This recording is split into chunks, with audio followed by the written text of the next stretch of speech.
Тогда мне было 8 лет. Мы с мамой жили вдвоем в двухкомнатной квартире в обычной пятиэтажке.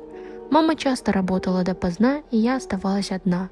Это было обычное дело. Я включала компьютер, смотрела Барби или играла в игры. Мне не было страшно, ведь я привыкла. Однажды днем, когда я опять осталась одна, кто-то постучал в дверь. Я удивилась. Обычно мама не приходит так рано. Я подошла ближе и спросила: «Кто там?» Сначала была тишина, а потом раздался женский голос: «Девочка, я заблудилась. Помоги, пожалуйста. Подскажи дорогу. Выйди на минутку». Мне стало не по себе. Я переспросила: «Что вы говорите?»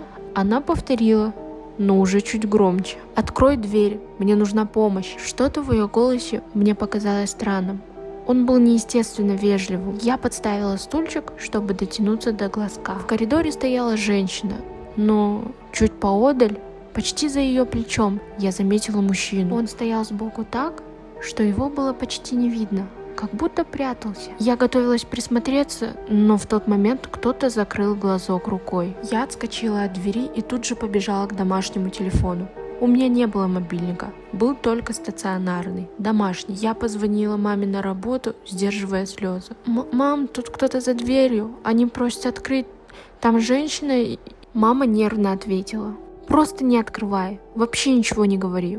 Просто скажи, что мама спит, и все, положи трубку». Я подошла к двери и, стараясь сказать уверенно, ответила: «Мама спит, я не могу открыть». После этого они стали стучать громче, долго, упорно. Но я не поддалась.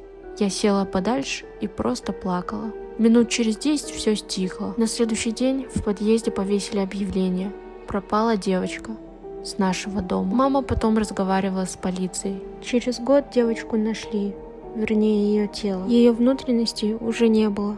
Ходили слухи, что ее могли разобрать на органы. Я не знаю, связано ли это с теми, кто приходил ко мне, но с того дня я всегда проверяю, закрыта ли дверь, на месте ли щеколда. А вы проверьте, закрыта ли ваша дверь сейчас.